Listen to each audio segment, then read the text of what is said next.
Okay, what we learned this morning was that there's an unprecedented time ahead of us, that the Bible talks about a time of trouble like has never been or never will be again, and that hang on, I'm sorry, I switched. There's two times of trouble. One's called the Jacob's time of trouble. That's the real bad one, and that's when you'll flee. You won't even get your coat, and your bread and water will be sure, and you'll completely depend on God. You won't be able to do any sustaining of anything, because it'll be so bad. Then there's the little time of trouble that's somewhere between where we are now and then. Specifically, the National Sunday Law starts it and the death decree ends it. And during that time, we have the mark of the beast, 666, not be able to buy or sell, and a time that you'll need to be able to go on with life and do ministries and things when you can't buy or sell. So that's part of the things we're going to talk about during our time together in this seminar series. Today we're talking about the practical applications, the urban dangers, and the end of life as we know it. Life as we know it will change.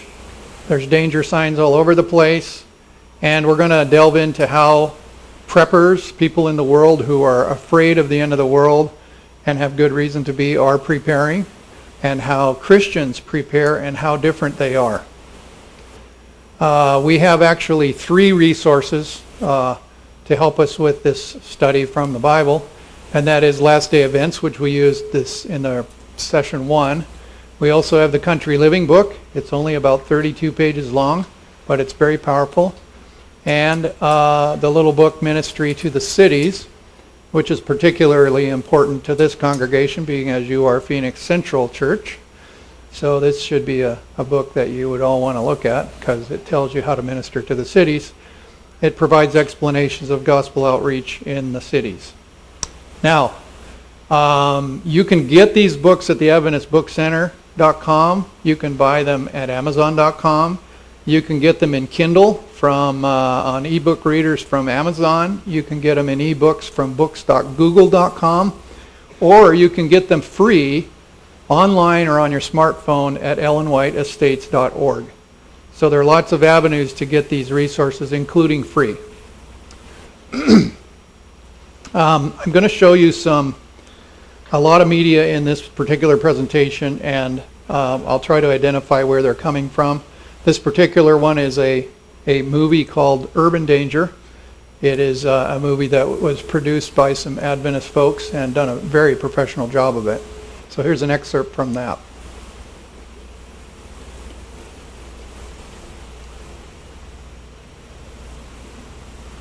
Is the looks like it froze. Let me back up. Do you have the volume? I pushed the jack in, but there you go. Turn it up and I can turn it down here. Oops, sorry, wrong button.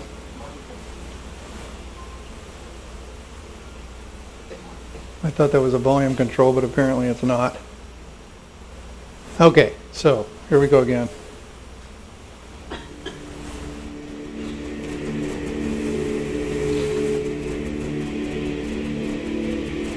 Turn it up more. There you go.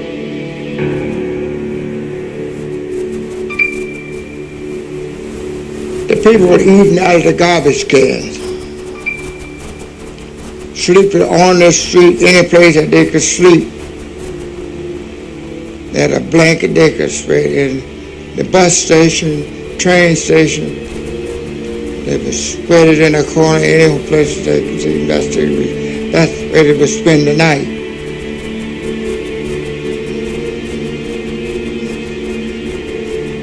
With no money. I'd heard this commotion out in the hallway one time, and it was winter, and this family was being evicted out of the building. They had 2 children, and we used to play with the kids, and they were the same age. And I went downstairs with my cousin, and here was all their furniture out on the sidewalk, right on the edge of the street, not on the street, but right on the curb, where people could still walk by. But there, I remember seeing their dressers and their couch and different pieces of furniture, and the two kids were sitting up on top of one of the dressers, and it was snowing. And I said, my mom came down, and I said, Mom, what's going on? And she said, well, they couldn't pay the rent. You know, they got evicted.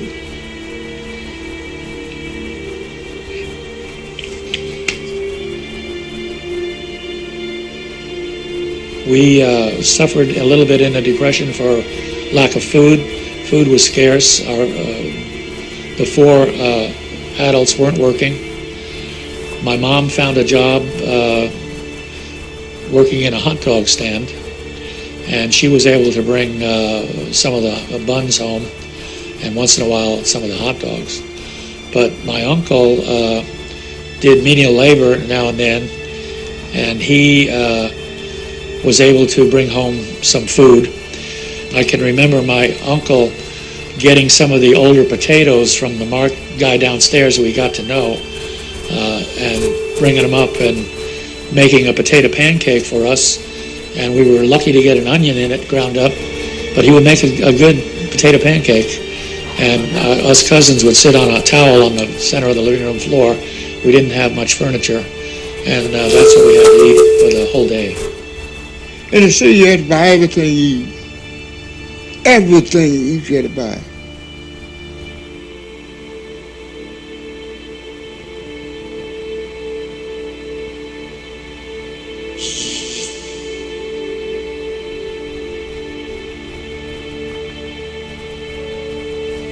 We are all probably familiar with these stories and images from the Great Depression. But it's an often forgotten fact that many of these heart-rending accounts have a common denominator: location.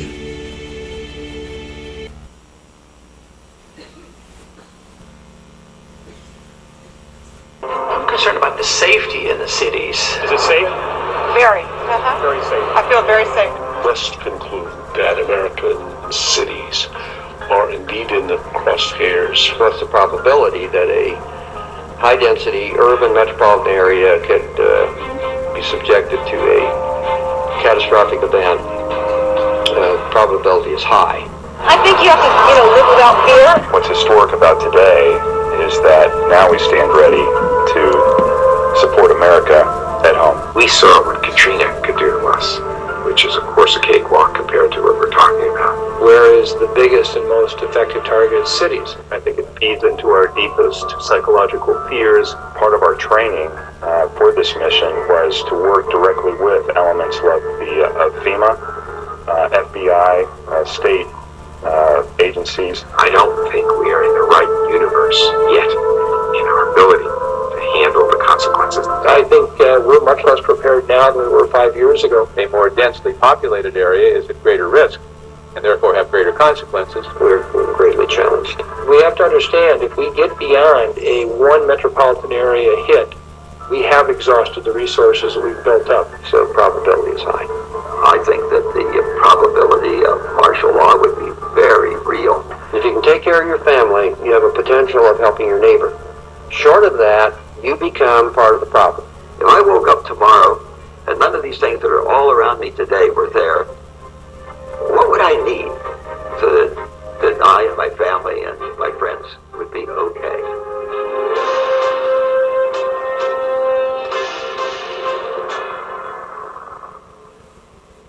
That's an excerpt of American Cities, the Coming Crisis video. The last gentleman of those government officials that were interviewed is a 20-term congressman, and he's a Seventh-day Adventist, and he has just retired, and so he's not doing that anymore. And so I saw an article online. His name's Roscoe Bartlett. If you want to look it up, there's an article online about him now, and he doesn't even look like the same guy. He's got a big old beard. He looks like an old mountain man. But there's two times of trouble we learned this morning. There's Jacob's times of trouble, which is the death decree. We flee to the mountains. Your bread and water will be sure. No more saving the lost because everybody's made their decision and we're totally dependent on God. The little time of trouble is the mark of the beast. You can't buy or sell. And that's a time when, if we're going to be able to function when you can't buy or sell, you'd want to have some way to sustain yourself. because this isn't the time when your bread and water is sure and you're fleeing to the mountains. This is also the last attempts to reach the lost before probation closes for them. And once again, we have total dependence on God. We're going to see several video clips here that are showing you how people in the world are worried about the end of life as we know it. We know from Bible prophecy that there are certain things that are going to happen that are pretty ominous, but these people don't know these things, and they're still worried to death. They see what's happening in our country and around the world, and there are entire series of TV shows dedicated to following these kind of people around and finding out what makes them tick. And the first one I'm going to show you is in National Geographic. These are the California couple that I think have some kind of profound things to say.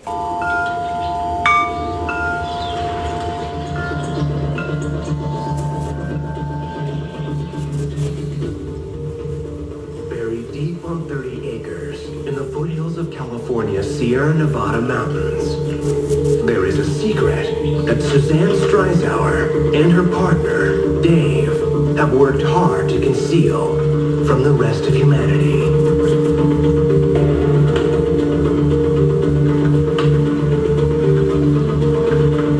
After 15 years spent biding their time, they're almost ready to reveal the true purpose behind everything they're hiding away up on the mountain. All they need now is for the world to end. When the economy collapses, I'll barter everything I have to survive and thrive.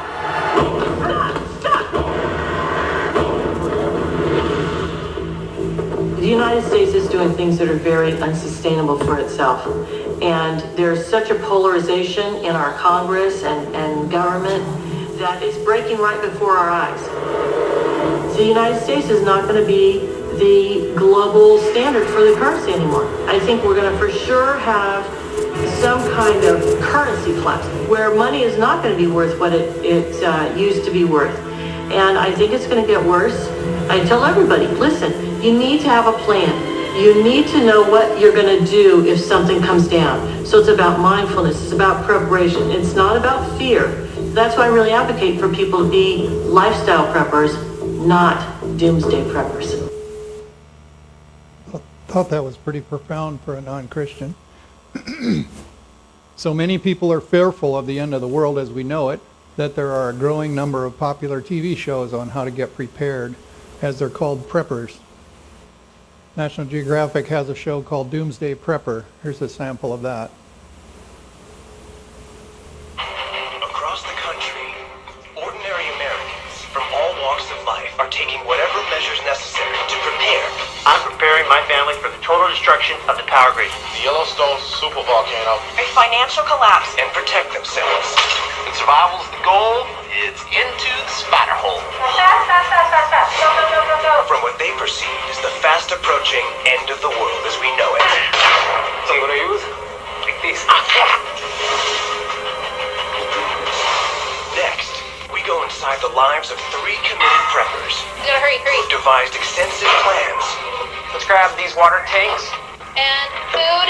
Gone to great lengths. Which one of you'd like to be in radiation suit? I'm gonna pass out, Bradford. And made huge personal sacrifices to ensure their very survival.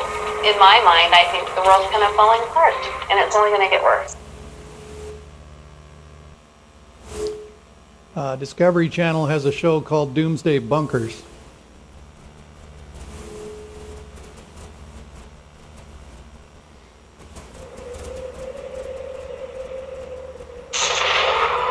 The end is near.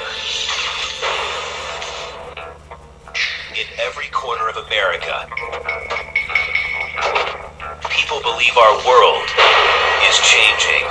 The moment I saw the planes hit the towers, I really woke up. To them, civilization is falling apart. It's gonna be mayhem and hell. And the rest of us are in denial. They call themselves preppers, and they're getting ready for the apocalypse. No advanced salvation, disease, no medicine. I look forward to when Mother Nature takes back what's great. They're piling up guns and food, but what they really need is the perfect place to lay low. Real low. Enter Scott Bales and Deep Earth Bunker. Basically, what's your fears? I have a sleeping giant right behind me. The meltdown will take out this entire area. Atomic blast. Everything goes flying. You're gonna see dying people all over the place. But not me. I'm a prepper. My biggest fear, weather coming upon us, you're totally at the mercy of the storm. If you're not in a bunker, your chances of survival is going to be slim. People need to wake up. God forbid another huge disaster occurs. If it happens, they're done.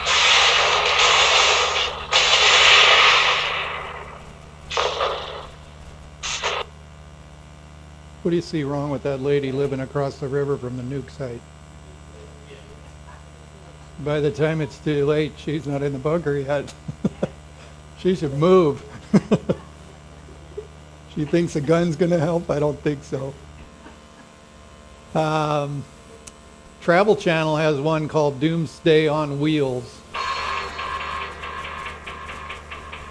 Security consultant Jim DeLassier is building vehicles aimed at protecting its occupants from real-world emergency situations. These monstrous machines feature high-tech filtration systems for water and air, energy cells, and even a state-of-the-art Faraday cage to shield electronics from an electromagnetic pulse. Everything you could need to survive a catastrophic event is contained in one of Jim's menacing survivor trucks. His idea was to create the ultimate survivalist driving machine, something that could maintain and function through any type of cataclysmic event. What you need in your backyard. And then National Geographic had an episode with this gentleman who bought this, who started to build this castle during Y2K fears, and then Y2K didn't happen, so he quit. And about 12 or 13 years later, he's worried again. And so he started to work on the castle, and they did an episode, these are weekly things, on him, and now it's spun into a whole show. So here's Doomsday Castle. I am a prepper. I believe the end times are near, and few will survive the chaos. I called on my children to help me finish my life's work. A massive fortress to protect us. I will do whatever it takes to ready my family for the coming dark ages and complete our Doomsday Castle.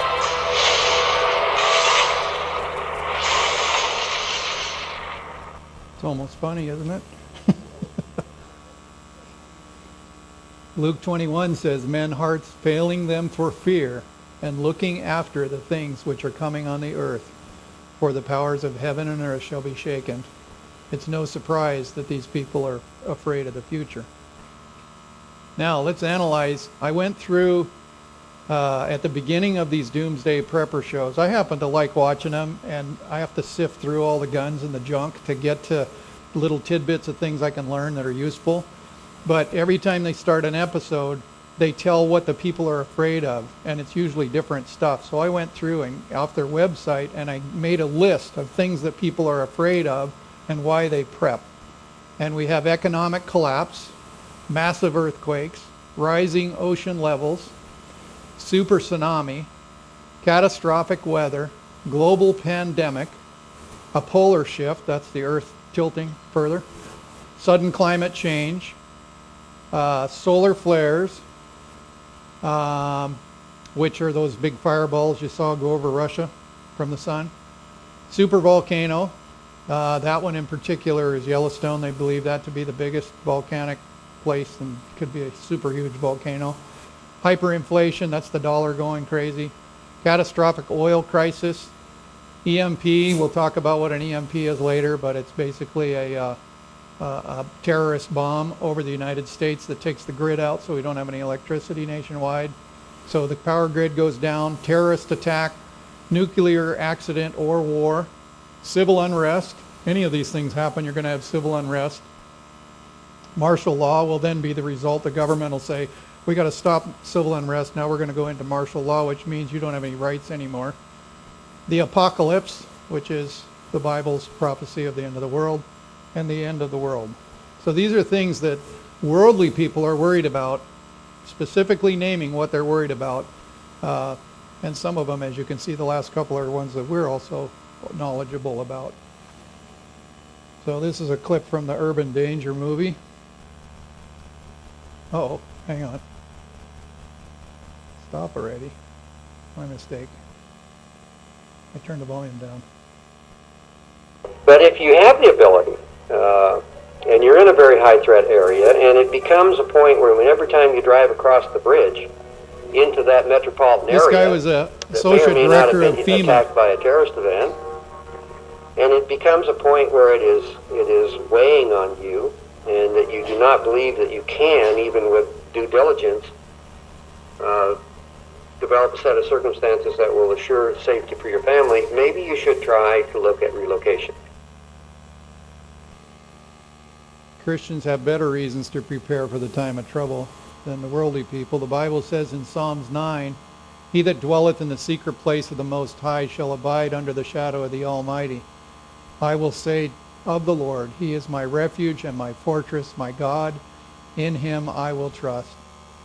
Thou shalt not be afraid for the terror by night, nor the arrow that flieth by day, nor for the pestilence that walketh in the darkness, nor of the destruction that wasteth at noonday. 1,000 shall fall at thy side, and 10,000 on thy right hand, but it shall not come nigh thee." Psalms 9. 91. Did I have it right on the other slide? Okay. Thank you. "Only with thine eye shalt thou behold and see the reward of the wicked, because thou hast made the Lord, which is my refuge, even the Most High, thy habitation. There shall no evil befall thee, neither shall any plague come nigh thy dwelling. For he shall give his angels charge over thee, and keep thee in all thy ways." Did you know that last phrase was part of all that? That makes that promise all the more powerful, if you ask me. Rolene, would you remind me when we're done to change that to Psalms 91 instead of Psalms 9? Thank you. And Revelation 12 says, "And I heard a loud voice saying from heaven, Now has come salvation and strength, and the kingdom of our God, and the power of his Christ. For the accuser of the brethren is cast down, which accuses them before our God day and night. And they overcame him by the blood of the Lamb, and by the word of his testimony, and they loved not their lives unto death." Christians have better reasons to prepare and move from the cities into the country. This is a news clip from CBN News. We have a breaking news. Angry protesters are on the streets of Los Angeles right now. Alarm over the future of America can be seen almost daily in the headlines. The loss of privacy, constitutional freedoms, and out-of-control government spending are just a few of the reasons sending shockwaves across the country. Christian bakers in Oregon, religious persecution is on the rise, and that's leading many believers to look beyond the ballot box and start voting with their feet. Dave Westbrook moved his family out of the city 12 years ago. I was pastoring a city church, and it was through my own Bible study and my own prayer life that I became convicted that I needed to do something. We needed to live in a different situation. The area he chose is attracting more and more like-minded families every year, the Inland Pacific Northwest. It's an area which includes Montana, Wyoming, Idaho, and the eastern parts of Washington and Oregon. Members call this movement the American Redoubt. Ultimately, we believe God led us to the Northwest. I think that people recognize tough times are coming, and it's causing them to think about their situation. It's causing them to think about how they live now, the security of their family, the stability of society, and how they're going to relate to that. But I'm finding something else too, and that is that more and more people are resonating with this idea of getting back to the land, of living a simple, more natural way. And I mean, that doesn't surprise me, because the way I see it, the Creator wired us for this. Idaho is a paradise for nature lovers of all kinds, and it's also one of the least populous states in the Union. And that's a big draw for the kind of people that would come to the American Redoubt. Not necessarily because they want to get away from everybody, but just because they feel like it's more free for them to live and work and worship as they please. Where your kids can run free. They're spending time with, livestock, with the horses. They're in the garden. We saw how quickly things deteriorated. John and Sarah enjoyed life in Florida until a hurricane changed their outlook forever. They asked we not show their faces. How fragile our civilization is. And I witnessed people get into fist fights over bags of ice. And I realized that if things were to get worse in this country, I need to be someplace safe, out of the big city. The couple invested their life savings and recently moved to the American Redoubt. And so far, they're very happy with their choice. So right now I can say I'm excited about the new challenges and the new life that we're going to embrace, that we have embraced, that we were prepared and ready to face. What challenges are coming our way, I don't know, but I know that God brought us here and God's going to bring us through any troubles that we do have. Welcome, and thanks for listening to Radio Free Redoubt, the emerging safe haven and refuge for God-fearing, liberty-loving. The growth here has spawned radio programs, websites, and even its own silver coins. Todd Savage moved his real estate business from San Francisco and now helps people looking to make the move. The core of this movement is to help like-minded, conservative Christians move to the Redoubt area, eastern Washington, Idaho, Montana, and sometimes Wyoming. And it's a wonderful place to be to educate your children and to have freedom. Since the re-election of President Obama, we've seen a huge increase in demand. But it's not about being exclusive. It's about liberty. The American Redoubt is meant for freedom-loving folks that are accepting of everyone, regardless of their religious preferences, their skin color, even though predominantly they're conservative Christians coming here of all races, colors, and creeds. And it's not just families. Businesses are moving in as well. One notable growth industry, gun and ammo manufacturers driven out of other states by restrictive gun legislation. There are now 180 in Idaho alone. But Dave Westbrook asserts the biggest draw is spiritual. But the environment is just so much more conducive, and I think particularly it's so much more conducive to our spiritual walk with God. And that's, for us, for my family, that's the number one reason why we did this, because it was a way of life. From Northern Idaho, I'm Chuck Holt for CBN News.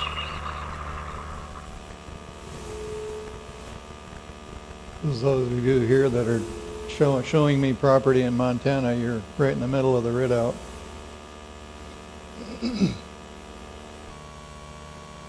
Christians have better reasons to prepare. We have the little book Country Living that talks all about that, and here are some excerpts from there.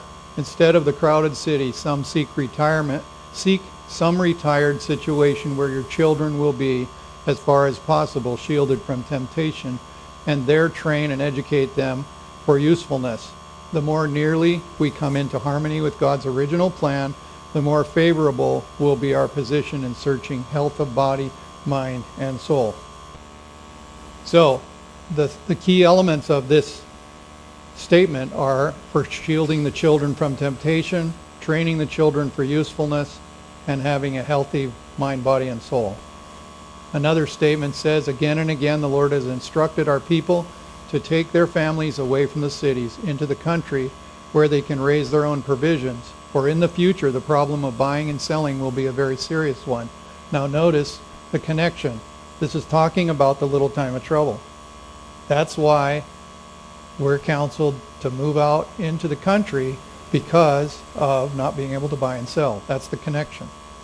By the way, I want to reiterate what I said earlier, that I don't want to come across like there's only one way to do this, or I know the answers. We're early in on this journey ourselves as a family. And every one of us here are in different stages in our walk with the Lord, and different stages of this idea of positioning yourself to be better prepared for times ahead. So don't look at your situation and say, well, this is impossible, I couldn't possibly. The Lord can provide amazing things, and the main thing is we need to be spiritually connected and depending on Him, and then open to His leading and have the faith to follow. Again and again, the Lord instructed our people to take their families away from the cities into the country where they can raise their own provisions. Notice one of the reasons is to raise provisions, to be able to grow your own food, because if you can't buy or sell, then you're going to need to be able to sustain yourself. So that statement talks about being able to raise provisions and that we won't be able to buy or sell during this time, the little time of trouble. Page 11 says, ere long there will be such strife and confusion in the cities that those who wish to leave them will not be able to. We must be preparing for these issues. There's two things here. Why is it difficult? Because there's strife and confusion in the cities. Now, remember the scenario. What if something about life as we know it changes? Let's just take one example of one of those big double lists that the preppers, remember I had that list of the preppers' concerns? Let's say the grid goes down. There's an EMP attack, takes out the grid. You will see later in our presentation that that United States Senator that's an Adventist was in charge of the U.S. government's push to be ready for an EMP attack. That was his baby. He had a whole subcommittee just on that. Anyway, he said that if an EMP attack came and wiped out the grid, that there's about a dozen or 13 major substations in the grid system in the United States that everything goes through. And if the equipment went out on those, that we could be 2 years out getting the equipment because they're not made in the United States. Now, just think about that for a second. What happens if you don't have electricity for a week? You've been through that probably. You know, the summer you don't have air conditioning. Your food goes bad. You can't buy gas. You can't buy anything because the cash registers are all running on electricity. You can't get gas because they can't pump it out of the ground. Everything you do, at least if you live in my situation, everything I do depends on me being able to buy. And if electricity's down, I can't buy. So that's a very serious situation. And what happens when that happens, or anything else happens, all of a sudden, there's a rush. We ran out of power when we were building our last house. We'd actually sold our house, and we were camping in our Adventist school classroom, which we rented and piled our stuff in there. It was an unused room. And I was drawing house plans. And they had a big storm, and it knocked out power for 5 days, and mud flowed over the freeway, and we were trapped on this island of land, and we had no electricity for 5 days. And, you know, we improvised. I drew plans in the daylight because I couldn't see at night. And we had showers in the school, but pretty soon there wasn't any hot water. And pretty soon we couldn't drink the water because now it was bad water. And I mean, it doesn't take very long. So as soon as that happened, my wife ran to town, which was on this island of trapped thing, and went to the store to buy some peanut butter and bread, and the shelves were bare. It didn't take long. My wife went to Sprouts the other day, and she went in the, I don't know what time of day, midday, and she went to the produce section in the back. Almost everything was gone. And she says, what's going on? How come the shelves are bare? It was really eerie because we've been studying this kind of stuff and, you know, trying to envision what this kind of thing would be like. And here these shelves are bare in Sprouts in Arizona. And they said, well, our truck's delayed. Everything that's on those shelves for produce comes in that day. And if that truck doesn't come that day, the shelves are empty. So now, what if you don't have electricity for 2 years? In a matter of 3 days, the shelves will be empty, or less. And as soon as that happens, what happened in the LA riots? Remember that in the past? People start looting, people start getting really crazy. Huh? Aggressive, yeah. And sometimes it's desperate because they are trying to help their family. Sometimes it's just mean. So, being in a place where you're totally dependent and people going crazy is going to be in your front door is real serious. It's a good time to be out, secluded away, and be able to kind of live off your own property. Okay, so this statement says that the time will come because of strife and confusion that those who wish to leave will be unable to. Now, how could it be that you couldn't leave if you lived here? Yeah. There you go. If there's no gas, then you can't get gas, and if you don't have enough gas in your car, you're not getting very far. My wife and I have started to think about having more gas, not do like I do and wait till I'm empty to buy gas. I don't want to waste time pumping. I'm going to wait till it's low. Now we don't do that anymore, just because, you know. Anyway, okay, so let's think of a couple scenarios of why it could be that you couldn't move. If you say, we were talking earlier, you will see on this time chart, well, you've already got the time chart, right? If you look at the time chart on the left, you will notice that it has 2 times mentioned about leaving the city, right? I don't have the chart in front of me, but on the left it says a call to leave the city, right? And then when the National Sunday Law comes, at the bottom of that line it says the last chance to leave the city, right? Is that what it says on the chart? Last call. Okay, now, there are people who would say, yeah, but life's pretty good right now. I'm going to wait. Ellen White says that when the National Sunday Law comes, then it's the last chance to get out of the city. I think I'm just going to wait. And it might be for justifiable reasons. They could say, but we have work to do here in the cities. We need to minister to the city. Amen? Amen. Okay? But if you wait till, just follow this thread. If you wait till the last minute to leave, you might not be able to leave, she said. Why? Let me give you some scenarios. Well, I'll just show you a scenario here. You know this sign. Remember how that went? Okay, let's say you own your house, you have some payments on it, and you get impressed, it's time to leave, and I got to leave right now. Number one, are you going to find a buyer? Well, God can miraculously find you a buyer. But think about this. I'm not saying this is true, but there is some indication that there will be slavery during the little time of trouble. How would there be slavery? What if you owed money on your house and now you can't buy or sell? That means you can't make a payment. Unlike the recession we just went through, where you could just say, well, fine, here's the keys, I'm leaving. They say, no, no, no, no, no, you can't leave. You have a contract. I own you. You're going to work and pay this payment. That's my theory on slavery. Agenda 21 was the United Nations meeting in 1992 in Rio de Janeiro. It was called the Earth Summit. Have you heard that phrase before?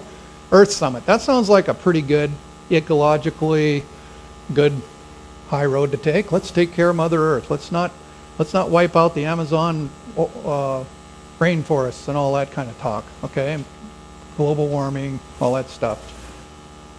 It made a declaration on environmental development, and it was adopted by 178 countries. Okay, this isn't just the United States. It isn't some special interest group. This is the global major countries agreeing that we're going to do this plan, okay? Here's what some people say about this plan. Most Americans are unaware that one of the greatest threats to our freedom may be the United Nations program called Agenda 21. Another person says, smart growth plans usurp property rights. Clearly, smart growth plans, that's what this Agenda 21 is, will impact Americans' future choices in where and how they live. Most of the dwellings in these new urbanist neighborhoods, see, part of this plan is let's get everybody together, let's bring them into the cities, and let's build little communities where you can not have to use your car, where you can walk to work, you can walk to the store, you can do everything. Kind of a condo type environment. Most of the dwellings are within a 5-minute walk to the center. Transit stop is located at the center. These are all out of this textbook that I teach from. It preserves open space and farmland and natural beauty and critical environmental areas. So if the push from Agenda 21 is to squeeze everybody into the cities and to protect the farmlands and to protect the wetlands and protect the environmentally sensitive areas, what does that do to your ability to say, I want to go find myself a little piece of heaven out in the country.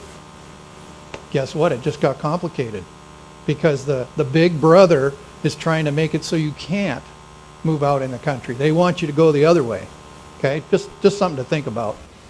Okay, country living, page 11. Ere long means in the future, soon. Those who wish to leave them will not be able to. You must be preparing for these issues. Pretty ominous statement. So, we have these problems with staying in the cities, strife and confusion, hotbeds of iniquity, and unable to leave later on. Here's another, page 13.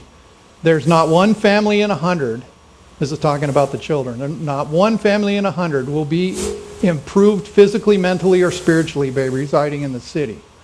Send the children to schools located in the city where every phase of temptation is awaiting to attract and demoralize them, and the work of character building is tenfold harder for both parents and children. Did you see the two math equations there? Not 1 in 100 is going to benefit from raising your children in the city, and if you do, it's going to be 10 times harder to save them. It's pretty ominous. Some of us here are beyond the children stage, but if you're not, this is pretty serious. So we have two bullet points here. Not 1 in 100 is better in the city, and it's tenfold harder to save your children if you stay in the city. There are benefits to children if you're not in the city. Let parents understand that the training of their children is important work in the saving of souls. In country places, abundant, useful exercise will be found in those things that are needed to be done and which give physical health by developing nerve and muscle. Out of the cities is my message for the education of children.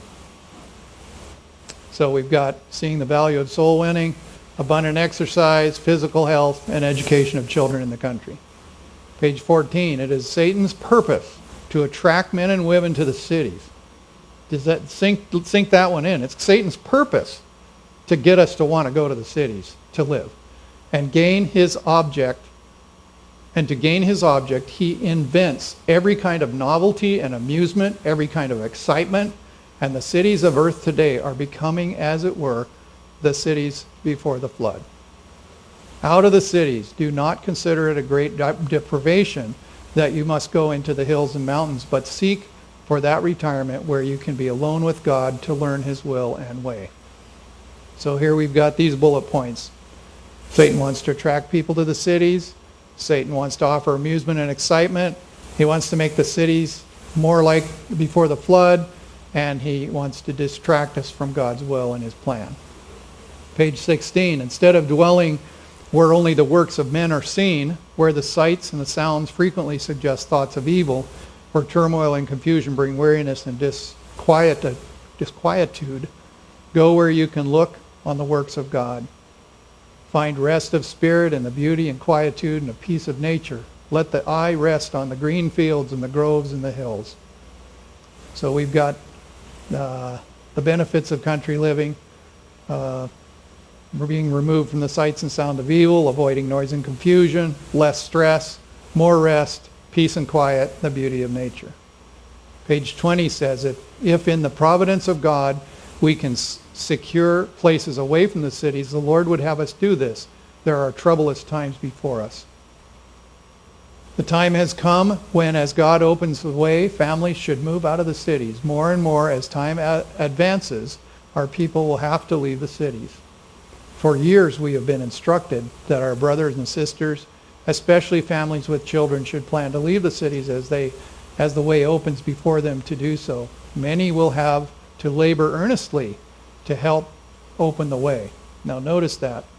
This doesn't just happen and fall in your lap. God expects us to work at this kind of a major change. As God's commandment-keeping people, we must leave the cities, as did Enoch. We must work the cities, but not dwell in them. So Enoch worked the cities by living out of town. Out of the cities, out of the cities. This is the message the Lord has given me.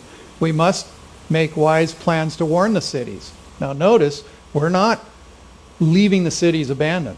That's not the message at all. We're supposed to warn the cities and be a part of city ministry, but not necessarily where we live. We must make wise plans to warn the cities and at the same time live where we can shield our children and ourselves from the contaminating and demoralizing influence so prevalent in these places. The time is not far distant when, like the early disciples, we should be forced to seek a refuge in desolate and solitary places. As the siege of Jerusalem by the Roman armies was a signal of flight for the Judean Christians, so the assumption of power on the part of the nation in the decree enforcing the papal Sabbath will be a warning to us, Sunday law. It will then be time to leave the large cities preparatory to leaving the smaller ones for retired homes and secluded places among the mountains. Oops.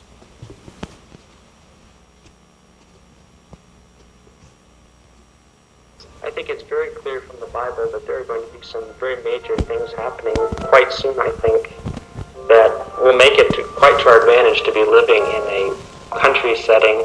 The work of the people of God is to prepare for the events of the future, which will soon come upon them with blinding force. Notice how quick it's going to change. Blinding force. Think of that EMP. Life as we know it, all of a sudden everything changes forever. It could be hundreds of different things that could do that. Not just an EMP. It could be all kinds of things that could happen. The dollar, a nuclear war, any of these things could happen. And all of a sudden, blinding force, our lives would change. If that happens, and I am in the scenario I'm in right now, I am helpless. I'm not standing here telling you I'm doing this right. I am not where I want to be at all. When any of these things happen, I am completely, not totally completely, but I'm not where I want to be. Page 11 says we must be preparing for these issues. The work of God's people is to prepare for the events of the future. They'll come with blinding force.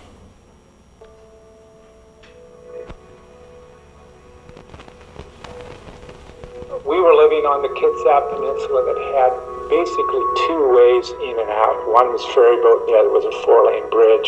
The Narrows Bridge would take you out of where we were at, but over it back into a city.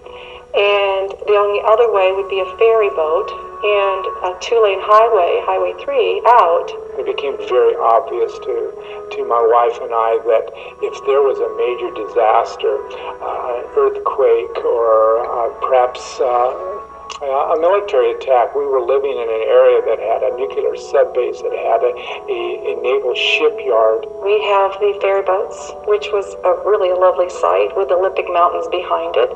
And then over the last few years, you had the boats with the machine guns going by, which distracted from the beauty. We were kind of at ground zero for a potential attack, at least a big attack.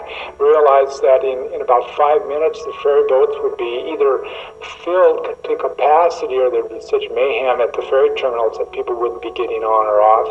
And the same with the bridge too. In essence, we would be stuck where we were at. So that was kind of an issue for us, is what would we do?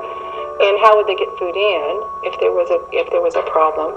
Power would be down, and in short order, we would just be helpless refugees.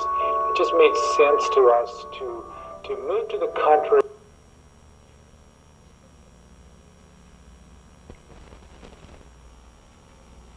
Apparently the movie froze. So, the worldly preppers, this is interesting. This is my own theory. Worldly preppers believe in evolution. The reason I say that is they believe in survival of the fittest. That's why they're packing guns.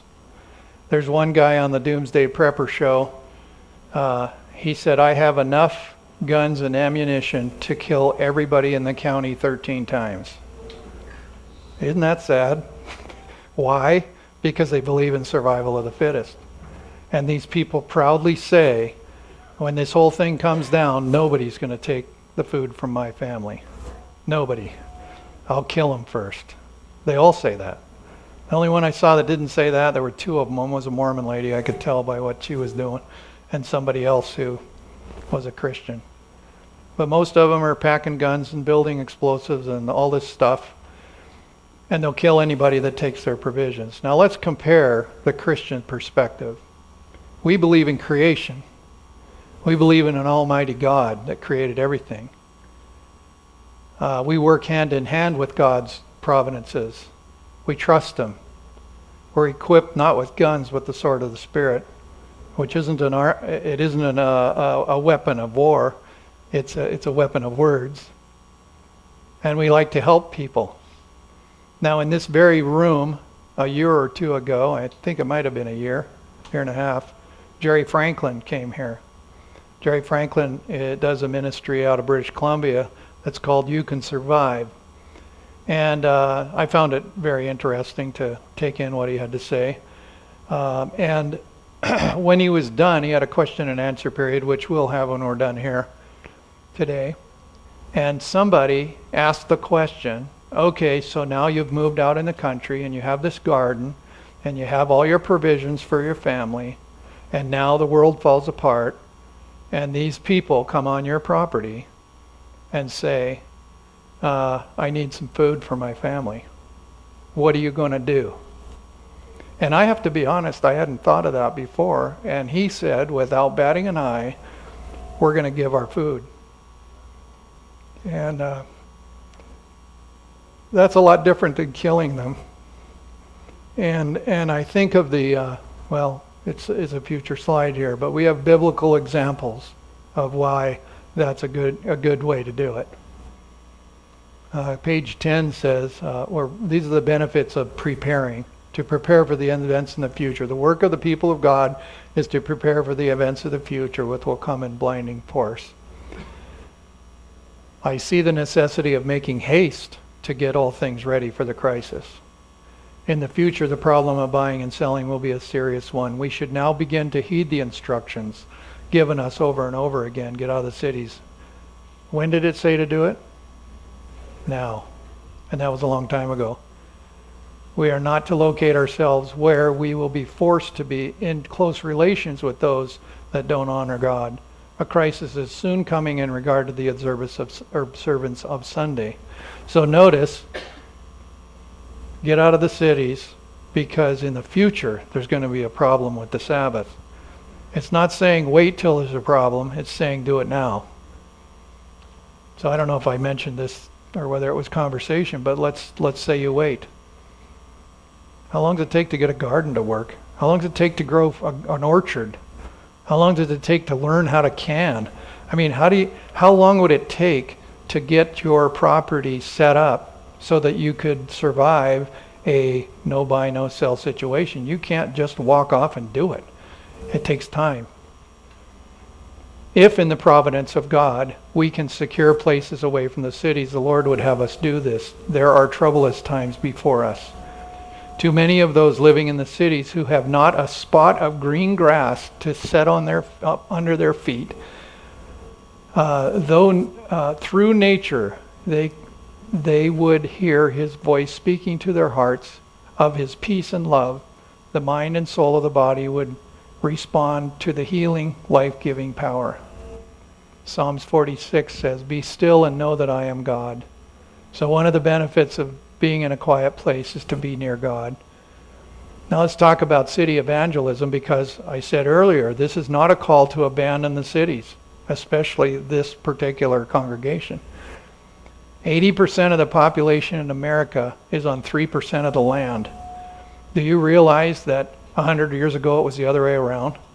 Everybody lived out in the country. Everybody was self-sustaining. Everybody had a farm, little hobby farm, to be able to raise what they needed.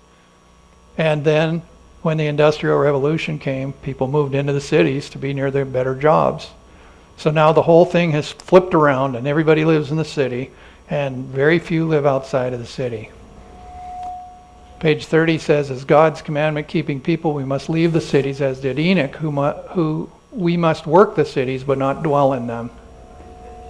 Here's an excerpt out of the Country Living University materials.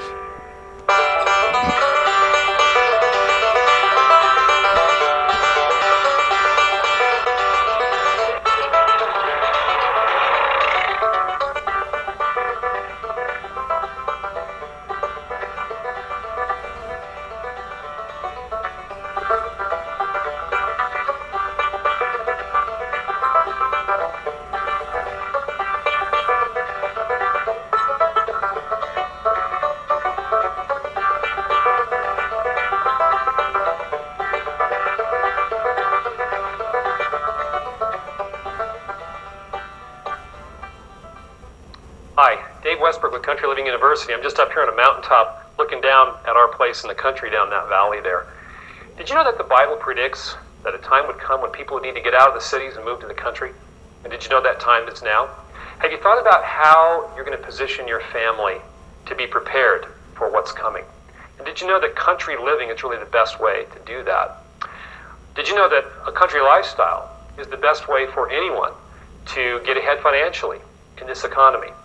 But I guess a better question is, do you know how to do that? Do you know how to make this shift from city living to a country lifestyle? What are the strategies? What are the steps to making that happen successfully? What are the most common pitfalls that most often cause people to fail in their quest of a country lifestyle? How do you find the best properties? Where are they? What's the fastest path to your country home? Well, it's those questions that I'm going to be answering in this free video series. You know, this is an unprecedented time to make this shift from a city lifestyle to country living. And you probably heard about people who have done it, but how have they done it? How are they doing it? How are they making this work so that their family is able to enjoy a country lifestyle? You know, I look back on the time that we were living in a townhouse when the country living dream was born for us. That was more than 12 years ago. And you might be thinking, you know, country living sounds great, but how could it ever happen for me? I know that feeling. I know the frustration or even the overwhelm that you can feel when you think about, man, I'd like to do this, but how do I get over all the hurdles? I've tried this already and I've failed. Well, believe it or not, we've been there too. Our first attempt at a country lifestyle was a failure. We found ourselves back in the city trying to pick up the pieces. But we were determined, and out of that failure came discoveries that changed everything for us so that we ultimately did find our country home. And now we've not only been enjoying a country lifestyle for all these years, but even more rewarding, we've been privileged to share these concepts, strategies, and the steps that we learned with many other people to help them achieve their country lifestyle too. Dave Westbrook is the guy that was on that other clip with CBN News. He's an Adventist pastor, and now he's doing this full-time, and really great resources. We'll talk about the resources later, but great guy. Country Living page 30 says, when iniquity abounds in a nation, there's always to be heard some voices giving warning and instruction. As the voice of Lot was heard on Sodom, yet Lot could have preserved his family from many evils had he not made his home in the wicked, polluted city. All that Lot and his family did in Sodom could have been done by them, even if they lived in a country place some distance away from the city. Now just think about that for a second. If they had lived out in the country like Enoch did, he probably wouldn't have had his wife turn into a pillar of salt. And I've often thought, you know, as godly a person as Lot was, you'll recall Adam talking about, if there's just these many, will you not, you know, and so Lot was considered a godly person. But think about it, when the angels went to Lot's house and knocked on the door to come in, what happened? Do you remember? The gangs were after them. They were going to rape the angels. And the thing that blows me away is Lot had been perverted enough in his thinking living in the city. What did he do that he thought was the godly move to do? Give me a break. He offered his daughters to these gangs. I mean, how perverted, and, you know, it's amazing. And yet, if he had lived out of the city, he probably would have not made that kind of decision, and he probably wouldn't have lost his wife. And you know that the story gets worse because the daughters ended up molesting him later and so forth. I mean, it's a polluted story that if they had lived out without the evil influences of the environment they were in, they probably would have had a lot better life. Here's another portion of the Urban Danger movie. We bought property that is in a rural area. We built a home that is self-sustaining. We can live offline if we have to. We have 3 different ways to heat our home, principally wood. We have backup power systems that allow us to run propane furnaces, 1,000 gallons of propane stored with year's supply of food.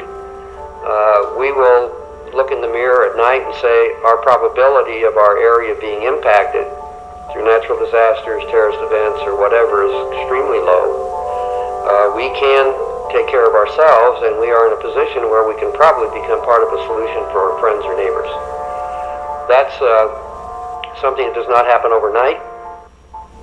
You have to believe that there's a probability of impact to your family.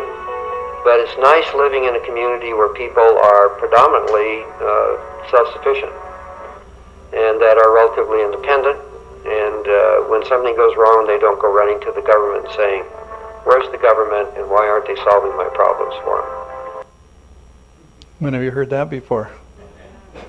By the way, I'm a native of Washington State. I spend the winters in Arizona and Mesa, so I don't know the answer to this question, and I'd like you to tell me. I know where the targets would be, where I live at home. You know, the guy in the video is from my neck of the woods. I know the Kitsap Peninsula where he's talking about. There's a Fort Lewis. There's McChord Air Force Base. There's the Trident nuclear, not Trident, the nuclear sub base. And there's a Naval Air Station, all within Puget Sound, and maybe more that I don't know about. Tell me about Phoenix. Now, I know the helicopters are made in Mesa at the Boeing plant. No kidding. That's the one you see on the freeway off to the south, right? Nuclear power plant. Yeah, right. And which way's the wind going? They say 70% of Phoenix smog comes from LA. Well, guess what? If that nuke plant, which, by the way, where else would you get power from around here? You don't have hydroelectric really like we have in Washington, so that's probably a major thing for power. And if they want to knock out the ability to build helicopters, they could knock out that nuke site. Anything else you can think of what makes a target? Luke Air Force Base, absolutely. And that's west of us, right? Okay, and then the Mesa Airport used to be an Air Force deal too. Williams Field, do they use that at all anymore? Williams? So there's still some military there. What else do we have? No kidding. And the biggest in Arizona. Yeah. He's got a book. You might want to look at that book. That's a really good book. Strategic Relocation. It analyzes all of the places in the United States and what are danger and what aren't, from everything from weather to dangers and stuff. He starts with the world and goes through the countries. Oh, does he really? He narrows down to the United States and goes through every state. Amazing. Very good. So we've got all those things that you named that would be reasons for targets, and there are probably some we don't know. By the way, there's at Tucson during the Cold War, did you know that is it Trident? Is that the name of the nuclear? I think it was Trident. I always get the name mixed up. But they had underground silos. I think there were 13 of them around the valley where Tucson is. Can you imagine living in Tucson when there's 13 nuclear warheads buried in the ground ready to go after Russia? When they did the end of the Cold War, I went on the tour. There's a tour of the only remaining one, and it's disabled, but you can go for a tour. And they said that there is one left in Russia, and both of them are disabled, and both of them are museums that you can go down inside and see them. And the nuclear warhead on the top of this has a hole cut in it so that the Russians could look with their satellites technology and tell that it didn't have a warhead in it. And it's open to this day. So anyway, yeah, so even though we're out in the middle of nowhere, this isn't LA, it isn't Puget Sound, we still have our share of reasons why there could be some target areas here. Thank you for letting me know. Page 26, let everyone take time to consider carefully and not to be like the man in the parable who began to build and was not able to finish. Not a move should be made, but that movement and all that it portends are carefully considered and everything weighed. We have been planning and searching and researching for 2 years. As I said, I'm not very patient. That's a long time. I want to go. My sleeves are rolled up. Let's do this thing. But in God's time, he keeps holding back, and we keep doing our part. And if we're not doing our part, then we're in trouble. But this quote is saying, don't go out half-cocked and rush, and you don't have a clue what you're doing, and you end up getting into a big mess. And lots of people have done that. So this is the same person that says out of the cities right now is the one that's saying, but make sure that you do the right thing. And tell me this, what's the best way to know it's the right thing and the right time? Absolutely. Pray. Now, that doesn't mean you do like a friend of mine who was out of work, sitting on his porch, and my brother went to visit him. And he said, how is the job hunt going? He says, well, I don't have a job still. And he says, well, what are you doing about it? And he says, well, I figure if the Lord wants me to have the job, the guy will come up on my porch and tell me I'm going to offer you a job. And my brother said, well, you used to work for Napa. Why don't you go 3 blocks down and talk to the Napa store? And he did, and he got a job. So I think there's counsel here to be cautious, but there's also not an excuse to sit on our hands. That would be called what? Huh? Presumption. That's right. It's presumption if you don't do anything. To every man was given his work according to his several abilities. Then let him not move hastily but firmly, and yet humbly trusting in God. That says it all in a nutshell. There may be individuals who will make a rush to do something and enter into some business they know nothing about. This God does not require. Think candidly, prayerfully, studying the Word with all carefulness and prayerfulness, with mind and heart, awake to hear the voice of God. This is another clip from the American Cities movie. We were looking for parcel of property that was going to allow us to be able to grow our own food, that was going to be able to afford us a wood supply for heat, have water available for drinking as well as irrigation. And we were also looking for something that was going to be secluded. A number of acres we wanted. We wanted 20, 40 acres. We wanted south-facing. We wanted water, and we wanted trees. And the property we got wasn't even for sale when we found this piece of property. We were looking about 60 acres over and came across this one. And we have a pond up above us, and we were looking for those kinds of things, and quiet, and not a lot of neighbors around. A place that was going to be quiet, that would have natural beauty. That was very important because the Lord speaks to us through nature, and it was very important for us to have something that made us feel calm, kind of the serenity that one gets when just being out in the great out of door. So how prepared are you? You know how prepared I am. I'm not. How prepared are you? We know this chart has everything that we've talked about, that the little time of trouble, which is before the close of probation, has the mark of the beast, that we won't be able to buy or sell, that there would be value in being sustainably independent because we won't be able to buy or sell. It'll be a time to help other people. It'll be our last attempt to reach the lost, and be the need in both cases to be totally dependent on God. So that ends this session. We learned that life as we know it will change, that there are danger signs of what's coming. We saw how worldly people are prepping, and we saw ways that God has instructed us to prepare. Next Sabbath, if you're able to come, the topic will be no, that's what we already did, I'm sorry. The loud cry and warning the cities. So we're going to go into more depth about our responsibility to work with the cities in this situation where we've gotten away from some of the hustle and bustle, but we're not too far away. I know of a friend of mine who moved to northern Idaho. There's a lot of people that seem to want to go that way. And he knows a guy who lives 50 miles off the pavement. Now, number one, that's way too far out for my liking. I'm going to be 62 in about a week. And I think I need to be nearer to a hospital than 50 miles off the pavement. But I don't think that's following God's counsel to be 50 miles off the pavement, because at the same time about that we need to move out of the cities, all the examples were, but work the cities. How can you work the cities if you're 50 miles off the pavement? Now, in today's, we're going to talk in another session about how far is far.